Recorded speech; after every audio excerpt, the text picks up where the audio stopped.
What's up, brothers and sisters? It's your brother G World 7_D. I'm about to hit you with a quick video. First of all, I want to say this, like I've always said, that most black Americans do not come from West African slaves. That information is inaccurate, and unfortunately, too many of your black scholars and these so-called Negro intellectuals, they parade on television, and they're teaching this stuff in school. They're teaching you misinformation. All you gotta do when you do your true research and you put things together, you realize you've been totally lied to. Okay, most black Americans are descendant of the Aboriginal Indians that were here, and as well as Aboriginal blacks of Europe and Aboriginal blacks of so-called Asia. We've been here. That slave narrative to me was basically told as a way to have us become foreigners in our own land, our homeland here. We're not foreigners here, making us, quote, immigrants where we're not immigrants. We're the only true Aboriginal people of this land. Now that I said that, I'm going to show you this book again. When the World Was Black, The Untold History of the World's First Civilizations. Alright, this is part 2. I've shown this book before, but I want to home in on something real quick. And I want you brothers and sisters to pick up something. I'm going to go to page, I think I'm going to go to page 149. Alright, well, I'm going to go to this page first. I'm going to show you this image right here. Alright? You see this image right here. I want you to take a good look at that image, man. A good look at that picture. And right here up it says, in this picture, is this picture from West Africa, East Africa, or neither? These folk dancers belong to the Aboriginal Gun people of India. They are descendants of India's first settlers. India has the largest black population outside of Africa. What else haven't we been told? Alright? I want you to look very closely. Alright, look very closely. What do you pick up? Number one, look at the sister headdress. Like the beads and the feather right here. You see that image of Ma'at, don't you? Of ancient Egypt. And look at him like he's wearing a turban and like a bush or some feathers on his head. Alright? You see that? And look what he's wearing around him. I showed you like the images of ancient Florida. It had the brother, no, he don't have a little circular plates around him. But it's sort of like he still had the, like little beads around him. Alright? Look at the sister. Alright, and I'm gonna go over. Now this is remember, this is Asia. Alright? Or the land of Asar. Alright? Look at this. The feather. And this is ancient America. This is from the book Guardians of the Valley. The Chickasaw in colonial South Carolina and Georgia. You know the Geechee people? Alright.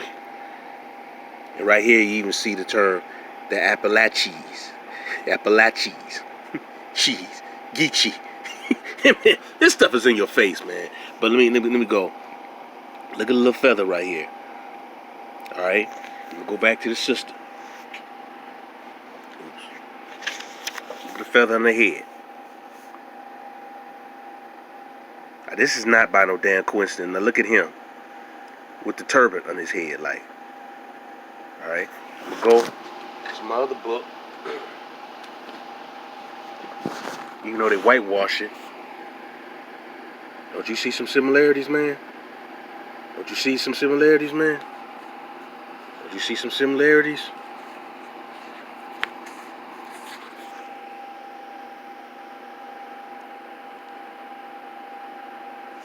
I don't know why people don't pick up on this, man. I really don't know why people don't pick up on this, but I'm going to read a few things out of here. Alright? Remember, these are the Gon people of India. And you know, like I said before, the original population of all of Asia, excuse me, the black population of Asia was short, diminutive people. Short of stature, Negroid people. And you still see them in the Philippines, India, with them black people in the Andaman Islands. They're still there. Now, granted, when you look at them, there's some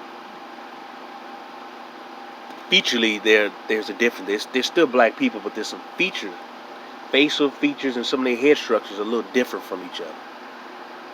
All right, but these are little short, diminutive black folks that existed. I'm gonna read this. I'm gonna clear my throat. Damn. I'm gonna get it clear. I'm gonna get it clear here.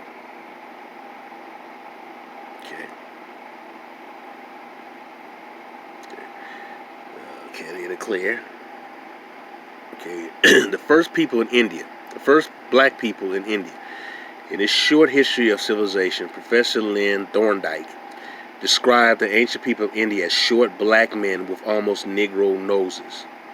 There is considerable agreement, even among Indian historians, that the first settlers of India could be associated with little black people, or negritos. Alright. The Aboriginal inhabitants of India belong to an ancient population of unsure origins, who mainly populated the jungle environments of the subcontinent. Much like modern-day pygmies of Africa and negritos of Southeast Asia. We can only presume that the morphological features shared by these last two geographically diverse populations, such as a very small stature, dark skin, woolly hair, scant body hair, and occasional steatopegia, larger butt, must also have characterized the ancient Indian little people. All right. What I was gonna say. I got a brain fart right there. But over 2,000 years ago, Greek historian Pliny knew of the dwarf races. Get clear again.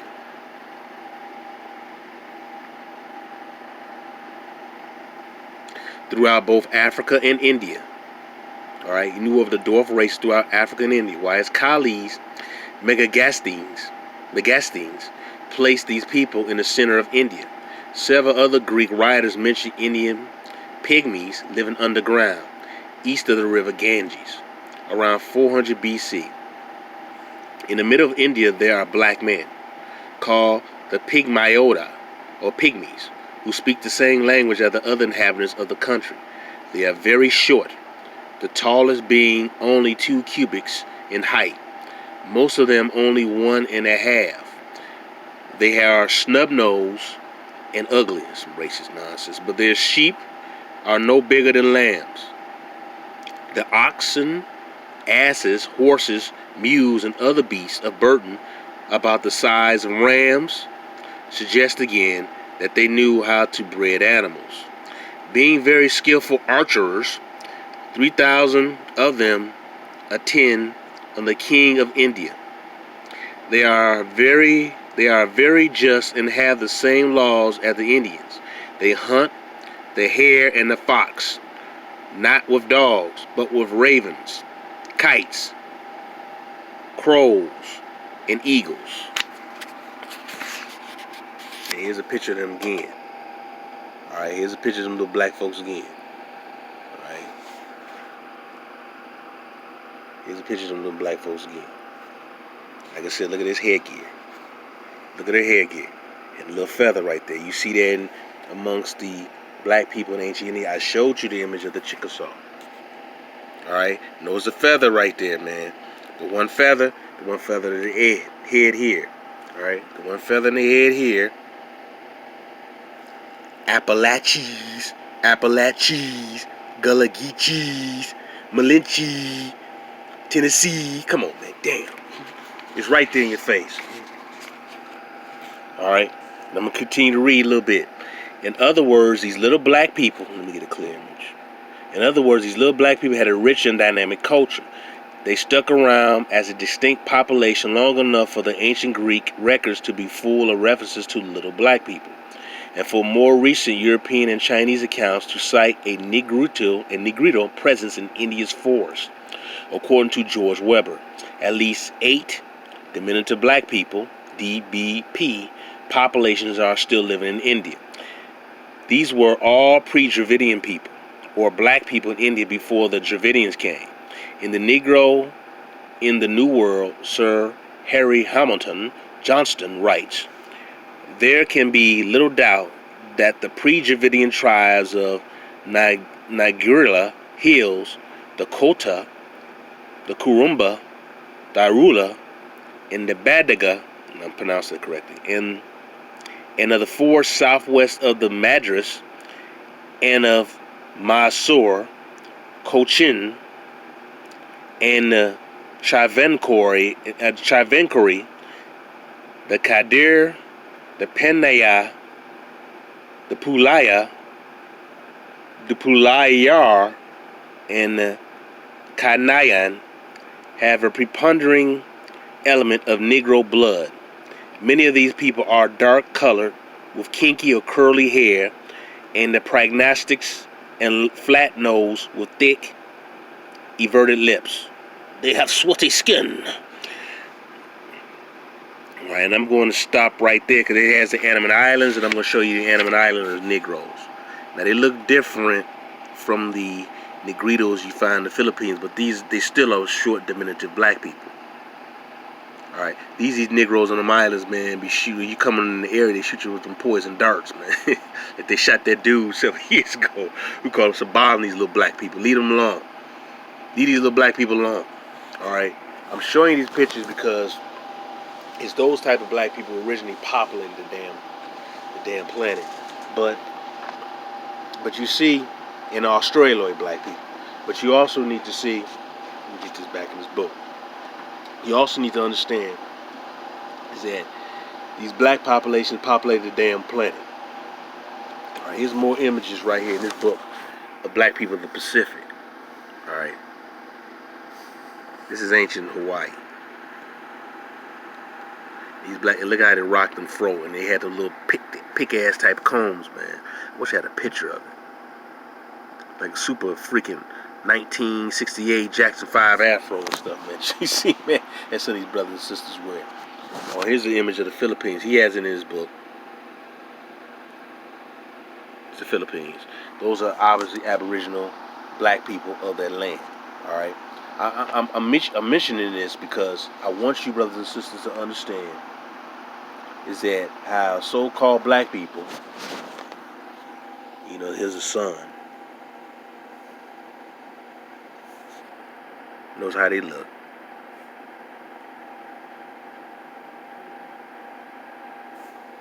Alright, but I wanted to really bring this up because we need to understand the various different black people. You see the ones in the Pacific, certain black in the Pacific Islands, the blonde hair, Australian brother, Filipino woman. I'm going to show you the one of color he has here with their hair blonde too. I'm going to emphasize it. See, these not no mixed Negroes. These are black people with their natural color hair. They may be a form of a sort of recessive genetic trait that happened around 10,000 years ago. You notice how their hair has a lighter color.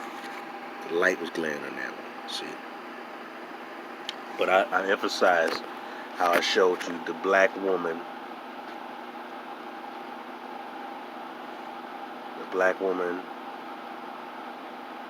the diminutive black woman from India. Let me go back to that page. The reason I showed you that. You try to find the page, you can't find it. Alright. Okay. Oh, here's images of black people, certain black people in India. They look more Australoid, but you see, India has like a diverse type of black people. This is India right here.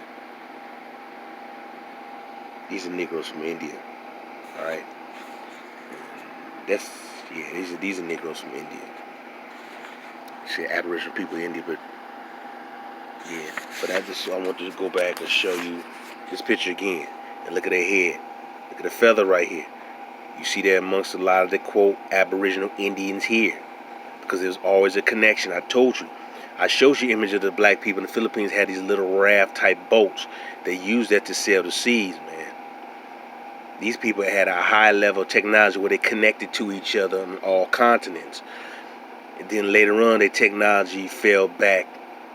Let's say they lost that knowledge. They lost that great knowledge to do deep sail, but they still do sailing have small boats to do maritime fishing in their local region, but they used to do deep sea traveling around the world. All right, like I said, look at this image here. This is of the Gan people of India. This is a Chickasaw in America. All right, South Carolina, Georgia. Appalachians, Gwale, Gullah, Ogeechee, Geechee, Uchee, Geechee, Appalachians. All these are the names that's given of the Negroes that were here. Ofuskie. I mean, come on, man. This stuff is in your face. The Aboriginal black people of the Deep South, particularly South Carolina, Georgia, Louisiana, Mississippi, Texas, all of them. And like I said, look at the feather on her damn head, man. Look at the feather on this person's head here. That's obviously a Negro. And some of you Negroes want to deny this and say you just come from slaves from Africa. Hey, that's on you. You want to remain stupid? Remain stupid. But look at this. Obviously, this is a connection. This is the Americas. Southern part of America. This is southern India. This is obviously a damn connection, man. Look what he's wearing on his head, man. Damn. This is obviously a connection of our people.